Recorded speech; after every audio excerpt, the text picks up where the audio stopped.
हाय दोस्तों, first class में हम देख चुके थे मानव पोषण और उनके संबंधित शारीरिक मानव पोषण में स्वपोषी और ये सब। अब सेकेंड क्लास देखते हैं। सेकेंड क्लास में उसमें परजीवी उज्जीवी सब ख़त्म कर लिए थे। सेकेंड क्लास है संबंधित मानव पोषण से ही संबंधित है मनुष्यों में पोषण की प्रक्रिया। जो मनुष्यों में पोषण की प्रक्रिया है वो उससे संबंधित। ठीक, इसमें से पहला स्टार्ट करते हैं। ये जितना भी है वो नोट्स मेरा प्रीवियस जो बनाया हुआ वो वाला नोट्स है, उसका रिवीजन है और इसमें खाली नोट्स रिवीजन होगा अभी फ़िलहाल। तो फर्स्ट वीडियो कंप्लीट हो चुका था। सेकंड वीडियो है मनुष्य पेड़ पौधे और जानवरों दोनों का सेवन करते हैं तथा यह होलोजोइक है।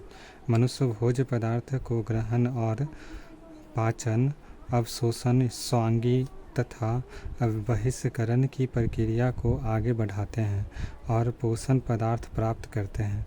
पोषण के आधार पर मनुष्य दो प्रकार के होते हैं, कुपोषित और स्वपोषित। पाचन क्षमता भोजन, दूसरा में सुपोषित में पाचन क्षमता और भोजन भी मौजूद हैं।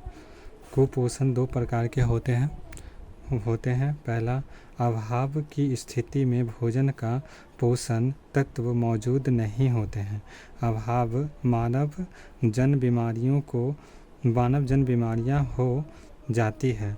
मॉर्सस सूखा रोग होता है। स्कर्वी अधिकता की स्थिति, भोजन बहुत ज़्यादा मौजूद होता है।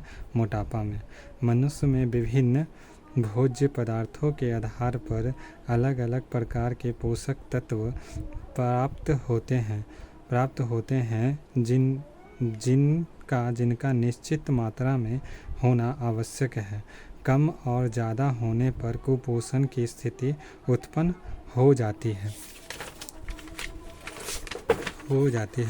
फिर मानव का स्वस्थ होने और रोग मुक्त होना,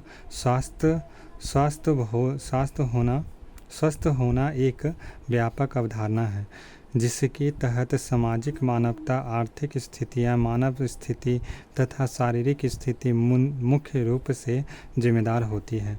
रोग मुक्त दो व्यक्तिगत व्यवस्था है, अर्थात ऐसी स्थिति में हमारा शरीर पूरी क्षमता से कार्य नहीं करते हैं। हमारे स्वास्थ्य के लिए आवश्यक तत्व कार्बोहाइड्रेट, वसा, अमोनिया, अम्ल, प्रोटीन, विटामिन, खनिज लवण, जल, वाटर है। और इसमें जो भोजन के मात्रा से फल, दाल, रोटी, चावल, पनीर, मछली, मांस, अंडा, दूध खाते हैं। फिर इसमें जो ये सब मिलता है उसमें कार्बोहाइड्रेट में, फैट में, अमोनिया में, प्रोटीन में, विटामिन्स में, मिनरल्स में। कार्बोहाइड्रेट और फैट में ऊर्जा, अमोनिया एसिड और प्रोटीन में कोशिका के निर्माण के मरम्मत व विकास। फिर विटामिन्स और मिनरल्स में प्रतिरोधी और उपापचयी। फिर उसमें आते हैं कार्बोहाइड्रेट में समान परिचय। कार्बोहाइड्रेट एक कार्बनिक यौगिक है जो कि C और O के 1:2:1 में बनते हैं। प्राकृतिक रूप में लगभग सभी फल और सब्जियों में अनाजों से यह प्राप्त होते हैं और हमें दैनिक ऊर्जा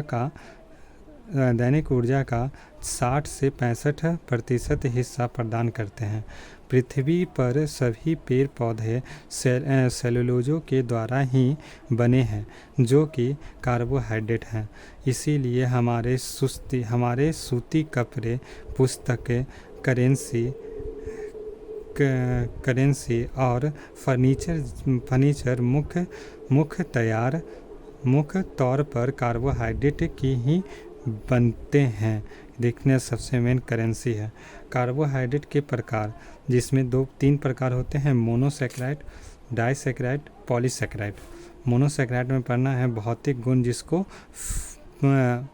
प्रॉपर्टीज, भौतिक गुण का प्रॉपर्टी मतलब फिजिकल प्रॉपर्टीज पढ़ना। फिजिकल प्रॉपर्टी में स्वाद में मीठा, जल में तेज़ी से घुले जाते हैं, सरल शर्करा सिंपल शुगर। रासायनिक गुण मोनोसैकेराइड C3 से C6 तक मिलाकर बनते हैं और यह 4 प्रकार के होते हैं। C3 ट्राइजो और C5 पेंटोज बोलते हैं।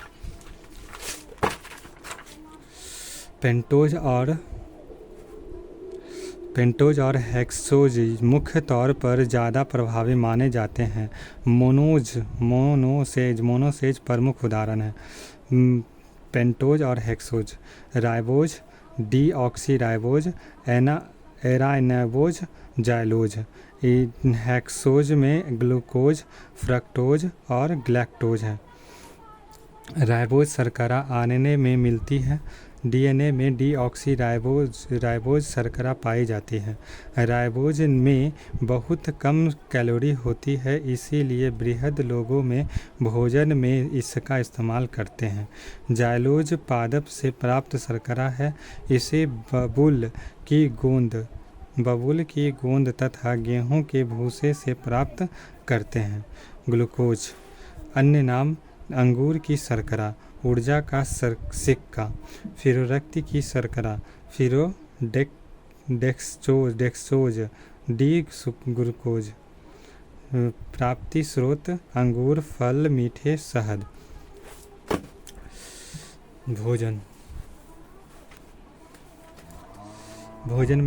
भोजन में डाइजेस्टिव सिस्टम जिसको ग्लूकोज बोलते हैं, ग्लूकोज एटीपी वर्क करता है। फिर ग्लूकोज हमारे बॉडी में पाया जाता है जिससे हमें ऊर्जा प्राप्त होती है। नॉर्मल ब्लड शुगर जिसको 80 से 115 mg/dl ज़्यादा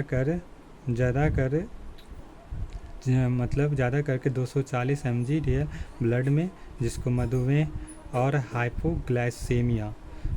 फिर अगर ज़्यादा होता है तो हाइपोग्लाइसेमिया होता है, और अगर कम हो तो हाइपोग्लाइसीमिया।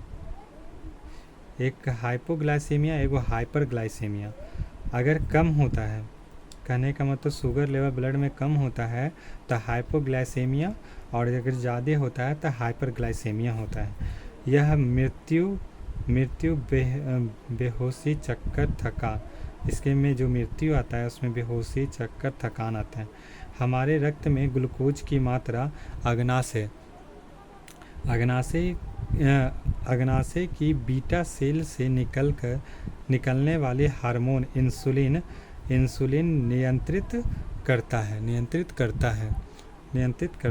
इंसुलिन नियंत्रित करता है, मतलब ग्लूकोज को नियंत्रित करने वाला हार्मोन है इंसुलिन। तात्कालिक रूप से ऊर्जा प्राप्त करने के लिए ग्लूकोज की आवश्यकता होती है, इसीलिए इसे करंट क्वाइन ऑफ एनर्जी कहा जाता है। फ्रक्टोज अन्य नाम शहद की शर्करा भी बोलते हैं, फल की शर्करा भी बोलते हैं। कीटोहेक्सोज या कीटोन ग्रुप, लिवोलोज या लैब से बनाया जा सकता है। प्राप्ति स्रोत शहद, सभी प्रकार के मीठे पक्के फल हैं। सबसे ज़्यादा मीठा फल कार्बोहाइड्रेट फ्रक्टोज है। कार्बोहाइड्रेट का अधिक सेवन मोटापा या ओबेसिटी बढ़ाता है। सॉर्बिटॉल व मैनिटॉल 2 प्रमुख सिराएं हैं जो प्रमुख फ्रक्टोज से बनाए जाते हैं।